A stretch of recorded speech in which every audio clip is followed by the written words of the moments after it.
Hi viewers, good morning. Welcome to profit master dot in. ఇవాళ ప్రధాన దినపత్రికలు అలాగే వెబ్సైట్స్లో ఉన్న టాప్ బిజినెస్ హెడ్లైన్స్ ఒకసారి చూద్దాం. ముందుగా అమెరికన్ మార్కెట్స్లో ఎస్పెషల్లీ ఒక ఫ్లాట్ ట్రేడింగ్ ట్రెండ్ ఇంకా కంటిన్యూ అవుతుంది. ఒక కన్సాలిడేషన్ ఫేజ్ మార్కెట్స్లో కొనసాగుతుంది. నిన్న డౌ జోన్స్ ఒక 0.25% మేర నష్టపోయింది. అలాగే S&P 500 కూడా 0.4% మేర నష్టపోగా నాస్డాక్ 0.12% మేర దిగి వచ్చింది. పెద్దగా మార్కెట్స్లో మనకు మేజర్ న్యూస్ ఏం కనిపించట్లేదు. Joe Biden just released his 1.9 trillion covid relief plan. So ఆయన కోవిడ్ రిలీఫ్ ప్లాన్ రిలీజ్ చేశారు. బట్ మార్కెట్స్ ఇంకా దీన్ని పూర్తి స్థాయిలో డైజెస్ట్ చేసుకోలేదు. మేబీ ఇవాళ రేపు దీనికి సంబంధించిన క్లారిటీ వస్తుంది. ఆయన తన పదవి బాధ్యతలు చేపట్టిన తర్వాత ఈ కోవిడ్ రిలీఫ్ ప్లాన్ని ఎలా చేయాలి, స్టిమ్యులస్ ప్లాన్ అంటే ఏదైతే స్టిమ్యులస్ ఎక్స్పెక్ట్ చేస్తుందో అక్కడ ప్రజానీకం కోవిడ్ ఎఫెక్ట్ కారణంగా ఎలా ఉండబోతుంది, ఇవన్నీ ఆయన ఇన్ డీటెయిల్డ్గా రాసుకొని వచ్చారు, ఇన్ డీటెయిల్డ్గా ప్రజెంట్ చేసుకుంటూ వచ్చారు. సో దీన్ని కొద్దిగా కీన్గా అబ్జర్వ్ చేయాల్సిన అవసరం ఉంటుంది ఆయన పదవి బాధ్యతలు చేపట్టిన తర్వాత. ఇక మన మార్కెట్స్ విషయానికి వచ్చినట్టయితే ఎకనామిక్ టైమ్స్ డిజిటల్ ఇంజన్ గురించి అలాగే 10,000 crore సపోర్ట్ స్టార్టప్స్ గురించి ఫస్ట్ పేజ్లో కవర్ చేశారు. Second is main suspend review as future Reliance deal in court Amazon to SEBI. Amazon మరొకసారి లేఖ రాసింది సెబీకి. ఫ్యూచర్ రిలయన్స్ డీల్ ఏదైతే వీళ్ళు ఒప్పందం కుదుర్చుకున్నారో అది ఇంకా కోర్టులో ఉంది కాబట్టి వీళ్ళకి మీరు నో అబ్జెక్షన్ సర్టిఫికేట్ కానీ ఎలాంటి క్లియరెన్స్ కానీ ఇవ్వకండి అని చెప్పి అమెజాన్ మరొకసారి సెబీకి రాసింది. అటువైపు ఏమో ఫ్యూచర్ రిటైల్ కూడా పోరాడుతూనే ఉంది. కిషోర్ బియానీ గారు అమెజాన్కి ఇందులో ఏమీ లేదు, కాకపోతే జస్ట్ ఇబ్బంది పెట్టాలని ఏకైక ఉద్దేశంతో చేస్తున్నారని చెప్తుంది. కానీ బట్ స్టిల్ ఇది అంత త్వరగా అంత ఈజీగా ఈ వ్యవహారం ఇక్కడితో ముగిసేట్టు ఏమాత్రం మనకు కనిపించట్లేదు. And 32nd ad are covid message is taking hours of our time. So 30 సెకండ్లు ఫోన్ చేయగానే మనకు వచ్చే ఆ కోవిడ్ మెసేజ్ కొన్ని వందల గంటల మ్యాన్ అవర్స్ని తీసేసుకుంటుంది. దాన్ని ఇమీడియట్గా స్టాప్ చేయండి అని చెప్పి కొంతమంది కన్జ్యూమర్స్ మినిస్ట్రీస్కి అలాగే కన్జ్యూమర్స్ని రిప్రజెంట్ చేస్తున్న వాళ్ళు మినిస్ట్రీస్కి రాయడం జరుగుతుంది. దీని మీద మినిస్ట్రీ ఎలాంటి నిర్ణయం తీసుకుంటుందో చూడాలి. ఇక ఈ ట్రంప్ ఇంపీచ్మెంట్కి సంబంధించి నాన్సీ తీసుకున్న నిర్ణయం దానికి సంబంధించి ఇక్కడ చూస్తున్నాము. So and Google removes 30 digital lending apps. ఇది ఆల్రెడీ మనం ముందు నుంచి అనుకుంటుంది. ఎందుకంటే ఈ ఫిన్టెక్ యాప్స్ అన్ని జనాలు బాగా ఇబ్బంది పెడుతున్నాయి. ఒకటి చాలా హైయెస్ట్ ఇంట్రెస్ట్ రేట్స్ని వసూలు చేయడము, అండ్ ఒకవేళ అనుకున్న సమయానికి వాళ్ళు చెప్పిన సమయానికి డబ్బులు కట్టకపోతే ఆర్మ్ ట్విస్టింగ్ చేయడం లాంటివన్నీ చూస్తున్నాం. మేజర్గా ఫస్ట్ పేజ్లో మనకి ఇమీడియట్గా ఏం కనిపించట్లేదు. And to be stock specific చూద్దాం. IDFC first bank enters credit card business. So credit card బిజినెస్లోకి వీళ్ళు ఎంటర్ అవుతున్నారు. Cash withdrawal and interest free అంటే ఇంట్రెస్ట్ లేకుండా క్యాష్ విత్డ్రాల్ చేసుకునే ప్లాన్ను కూడా ఐడిఎఫ్సి బ్యాంక్ ఆఫర్ చేస్తుంది. ఇలాంటిది ఇప్పటివరకు ఎవరు ఆఫర్ చేయట్లేదు. And by the way of lowest finance charges and that would be synchronized by customers ratings. So customers ratings ఆధారంగా తక్కువ ఫినాన్స్తో ఆర్ తక్కువ ఇంట్రెస్ట్ రేట్స్తో ఉన్న దీన్ని వీళ్ళు ఇక్కడ ఇవ్వాలని చెప్పి ప్లాన్ చేయడము. ద లెండర్ ఈ set to levy finance charges at annual rate of 9%. The best rated customer.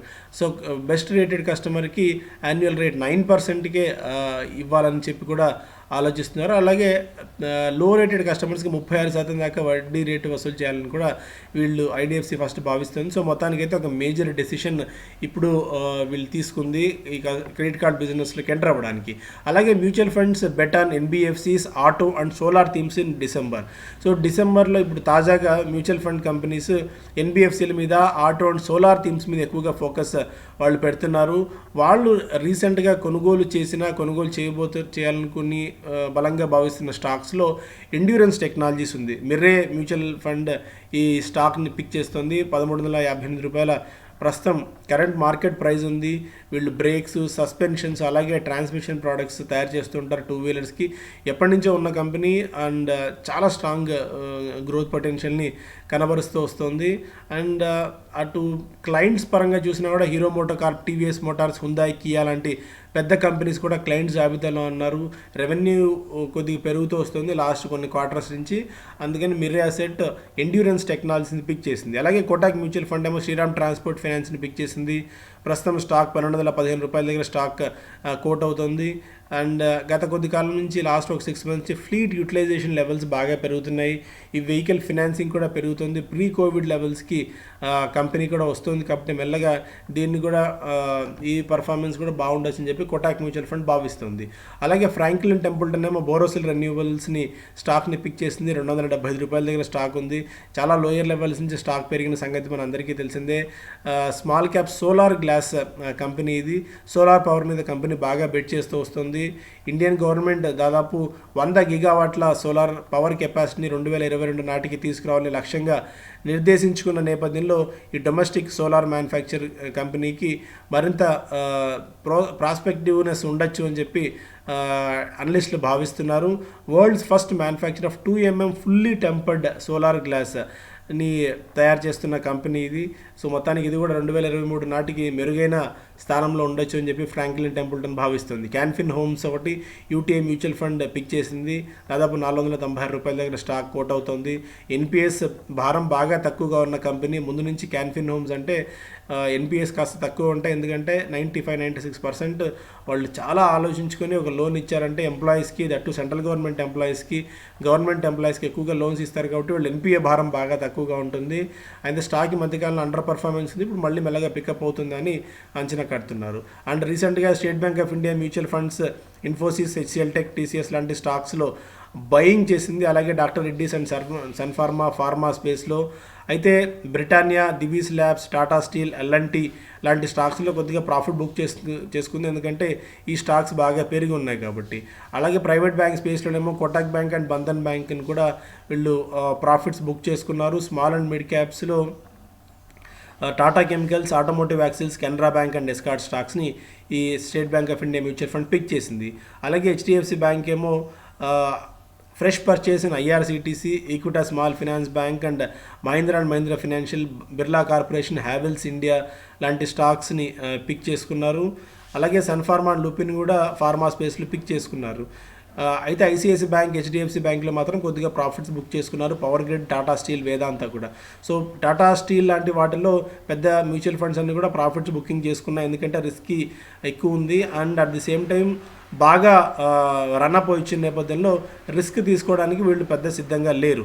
ICICI Prudential చూస్తేనేమో Sundaram fresh purchase in Sundaram Clayton, Astec life సైన్సెస్లో ఫ్రెష్ పర్చేసెస్ చేసింది. అలాగే బిర్లా సాఫ్ట్, జిఎంఆర్ ఇన్ఫ్రాలో కూడా కొత్తగా ఫ్రెష్ పొజిషన్స్ తీసుకున్నారు. ఫెడరల్ బ్యాంక్, M&M, మ్యాక్స్ ఫైనాన్షియల్లో కూడా కొత్తగా పొజిషన్స్ కంపెనీ తీసుకుంటే ITC, Reliance Industries, HDFC bank, SBI, NTPC, ONGC, Tata పవర్లో వీళ్ళు తమ ప్రాఫిట్స్ని బుక్ చేసుకున్నారు. And brokerage bullish and Infosys robust results తర్వాత ఇన్ఫోసిస్ తమ టార్గెట్ ప్రైజ్ని పెంచారు. CLSA 1620, Emkay 1550, Kotak 1530, HSBC 1560 and Motilal Oswal 1600 rupees target ఇస్తున్న ఇన్ఫోసిస్కి. వ్యాక్సిన్ సప్లైస్ పెరుగుతున్న నేపథ్యంలో లాజిస్టిక్ స్టాక్స్కి మళ్ళీ మెల్లగా మొమెంటం పెరుగుతుంది. మనం కొద్ది కాంచి ఇదే విషయాన్ని చెప్తూనే ఉన్నాం. Aegis, all cargo, blue star, Gati, Mahindra logistics, నోమ్యాన్, స్పైస్ జెట్, వోల్టాస్, విఆర్ఎల్ లాజిస్టిక్స్లో కూడా బయింగ్ యాక్టివిటీ కొనసాగుతుంది. గత 3 నెలల కాలంలోనే ఆల్మోస్ట్ 30-90% పైగా రిటర్న్స్ ఇచ్చి ఉన్నాయి. స్పైస్ జెట్ ఆల్మోస్ట్ 93% రిటర్న్ ఇచ్చింది. Other than that most of the logistic companies అన్నీ కూడా 30% తక్కువ లేకుండా రిటర్న్స్ ఇవ్వడం మనం చూసాం. టీసీఎస్ మార్కెట్ క్యాప్ 12 లక్షల కోట్ల రూపాయల మార్కెట్ క్యాప్ని క్రాస్ చేసింది. So TCS is the second domestic firm after Reliance to achieve milestone. 12 లక్షల మార్కెట్ క్యాప్ను దాటిన రెండో కంపెనీగా, ఎందుకంటే ఫస్ట్ రిలయన్స్ ఈ స్థానాన్ని దక్కించుకుంది కాబట్టి. Reliance is the most valuable company with market cap of 12.42 lakh crores. Cheap valuation, low risk business make IRFC a long term bet. So IRFC, Indian railway finance కార్పొరేషన్ని long term కోసం investors pick చేసుకోవచ్చు, ఎందుకంటే pricing చాలా అట్రాక్టివ్గా ఉంది కాబట్టి. దాదాపు 3100 కోట్ల రూపాయల మేర ఐఆర్ఎఫ్సి ఐపీఓ ద్వారా సమీకరించబోతోంది. గత కొద్ది కాలం నుంచి ఆల్మోస్ట్ 7-8 years నుంచి వచ్చిన ఐపీఓస్, ఈ మధ్యకాలంలో వచ్చిన ఐపీఓస్, పిఎస్యు ఐపీఓస్ అంత భారీ రిటర్న్స్ ఇవ్వలేదు కాబట్టి జనాలు కాస్త ఆందోళన పడుతున్నారు. ఎక్సెప్ట్ ఐఆర్సిటీసీ స్టిల్ ఇంకా బాగా most of the PSU stocks అన్ని కూడా కాస్త వీక్గా పర్ఫామ్ చేస్తున్న తరుణంలో దీని గురించి కొద్దిగా ఆలోచిస్తున్నారు. కాకపోతే రైల్వే లాజిస్టిక్స్, రైల్వే ఇది బిజినెస్ బాగా పెరుగుతోంది కాబట్టి ప్రత్యక్షంగా పరోక్షంగా ఈ కంపెనీస్కి బెనిఫిట్ ఉండే అవకాశం ఉంది. ఎందుకంటే రైల్వేస్కి మాత్రమే ఈ కంపెనీ లోన్స్ ఇస్తుంది కాబట్టి ఎన్పిఎస్ గురించిన టెన్షన్ అసలు ఏమాత్రం ఉండదు. Locomotives, freights, passenger cars, containers, project అసెట్స్కి వీళ్ళు ఫైనాన్స్ చేస్తారు. సో లాంగ్ టర్మ్ దృష్టిలో ఉంటుకుంటే దీన్ని మనం పిక్ చేసుకోవచ్చు. దాదాపు 2,66,137 కోట్ల రూపాయల అసెట్స్ అండర్ మేనేజ్మెంట్ ఉన్నాయి. 13,420 కోట్ల రెవెన్యూ ఉంది. 3,192 కోట్ల నెట్ ప్రాఫిట్ ఉంది. నెట్ ఇంట్రెస్ట్ మార్జిన్ కూడా 1.4. So return on assets 1.3, return on equity కూడా 11.6 దాకా ఉంది. అండ్ వీళ్ళకి డివిడెంట్ పాలసీ కూడా రెగ్యులర్ పిఎస్యూ కాకుండా డిఫరెంట్ డివిడెంట్ పాలసీ ఉంది కాబట్టి డివిడెంట్ పేఅవుట్ రేషియో కూడా 11 నుంచి 22% దాకా వర్కౌట్ అవుతుంది సిన్స్ 2018 నుంచి. సో అట్రాక్టివ్ కనిపిస్తుంది. లాంగ్ టర్మ్ కోసం ఖచ్చితంగా ఐఆర్ఎఫ్సిని మనం బెట్ చేసుకోవచ్చు ఐపీఓలో. బిజినెస్ స్టాండర్డ్ చూస్తే ఫస్ట్ పేజ్లో Indiabulls housing in talks with private equities to sell 15 to 20% stake అమ్మాలని చెప్పి చూస్తుంది. And RBI tweaks FEMA rules aircraft recycling కోసం, సో మేజర్ అది. And robust order book lifts HAL. So Hindustan aeronautics లిమిటెడ్కి ఈ మధ్యకాలంలో డిఫెన్స్ ఇచ్చిన అంటే వాళ్ళు తేజస్ విమానాలు తయారు చేయడానికి 83 లైట్ కాంబాట్ ఎయిర్ క్రాఫ్ట్స్ తయారు చేయడానికి యూనియన్ క్యాబినెట్ ఆమోదం తెలిపింది. అది హెచ్ఏఎల్ దీన్ని దక్కించుకుంది. హెచ్ఏఎల్ ఒక మధ్యవర్తిగా ఉండి హెచ్ఏఎల్ మిగిలిన కంపెనీస్ని సమన్వయం చేసుకుంటూ వీళ్ళు చేయాల్సిన అవసరం ఉంటుంది కాబట్టి సో హెచ్ఏఎల్ లాంగ్ టర్మ్ కోసం పిక్ చేసుకోవచ్చు అని చెప్పి భావిస్తున్నారు. అలాగే గతంలో స్టాక్ బాగా రన్అప్ అయ్యి ఒక సెల్ ఆఫ్ కూడా వచ్చింది స్టాక్లో. బట్ వెరీ లాంగ్ టర్మ్ దృష్టిలో ఉంటే మాత్రమే దీన్ని పిక్ చేసుకోవచ్చు. ఎందుకంటే తక్కువ టైంలో షార్ట్ టర్మ్లో పెద్దగా ఇందులో ఎలాంటి మూమెంట్స్ ఉండవు, వోల్టాలిటీ కూడా ఎక్కువ ఉంటుంది కాబట్టి బెటర్ లాంగ్ టర్మ్ ప్లాన్ ఉంటే మాత్రమే దీని గురించి ఆలోచించడం మంచిది. అండ్ ఆనంద్ రాటి కూడా ప్రస్తుతం ₹1000 దగ్గర ఉన్న ఈ స్టాక్కి 11,150 రూపాయల దాకా టార్గెట్ అప్ సైడ్ ఇస్తుంది. Deal pipe line strong Q3 Tata ఎలక్సీ and top gear. So Tata ఎలక్సీ చాలా చాలా చాలా సూపర్ పర్ఫార్మెన్స్ని కనబరిచింది. 20% దాకా 20% over the last couple of trading sessions. కొన్ని అతి తక్కువ ట్రేడింగ్ సెషన్స్లోనే ఈ మధ్యకాలంలో స్టాక్లో చాలా స్ట్రాంగ్ జంప్ చూసాం. మంచి క్వార్టర్ రిజల్ట్స్ని పోస్ట్ చేసింది. స్ట్రాంగ్ డీల్ పైప్ లైన్ ఉంది. అండ్ మార్జిన్స్ కూడా అత్యద్భుతమైన మార్జిన్స్ని మెయింటైన్ చేస్తూ వస్తుంది కాబట్టి టాటా ఎలక్సీని లాంగ్ టర్మ్ కోసం ఖచ్చితంగా, ఎందుకంటే డిజిటల్ వైపు ఎక్కువ వెళ్తుంది, డిజిటల్ ఫోకస్ ఎక్కువ ఉంది కాబట్టి టాటా ఎలక్సీ కూడా మంచి పర్ఫార్మెన్స్ని కనబరచవచ్చు. అలాగే చంద్రశేఖర్ గారిని చెప్తున్నారు టాటా సన్స్ చైర్మన్, ఇక నుంచి రాబోయే రోజుల్లో డిజిటల్, ఎలక్ట్రానిక్స్ అండ్ హెల్త్ మీద ఎక్కువ ఫోకస్ ఉండబోతుందని. అటువంటిప్పుడు టాటా ఎలక్సీ లాంటి వాటికి బెనిఫిట్ ఉండే అవకాశం ఉంటుంది. అండ్ మనం కార్నివల్ సంగతి మాట్లాడుకుందాం. ఎందుకంటే డిజిటల్ అన్నాం కాబట్టి the future of digital currency ఎలా ఉండబోతుంది, క్రిప్టో కరెన్సీస్ ఫ్యూచర్ ఎలా ఉండబోతుంది, అండ్ మార్కెట్స్ని మనం 3 యాంగిల్లో ఎలా చూడాలన్న అంశాలు మనం రేపు ఎల్లుండి జరగబోయే కాన్ఫరెన్స్లో మనం మాట్లాడుకుంటాము.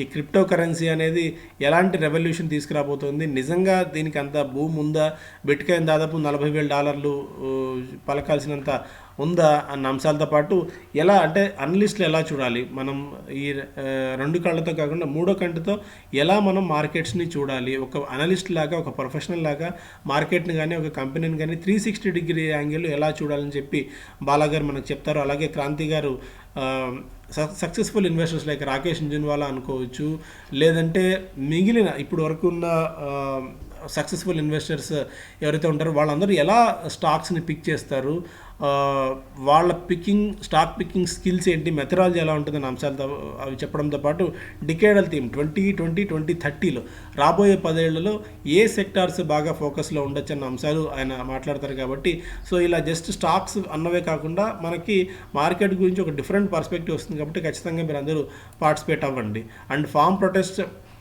Cost Reliance Walmart millions in sales. So పంజాబ్లో ఈ గొడవ జరుగుతున్న సంగతి మనందరికీ తెలిసిందే, రైతుల బిల్లులకు సంబంధించి.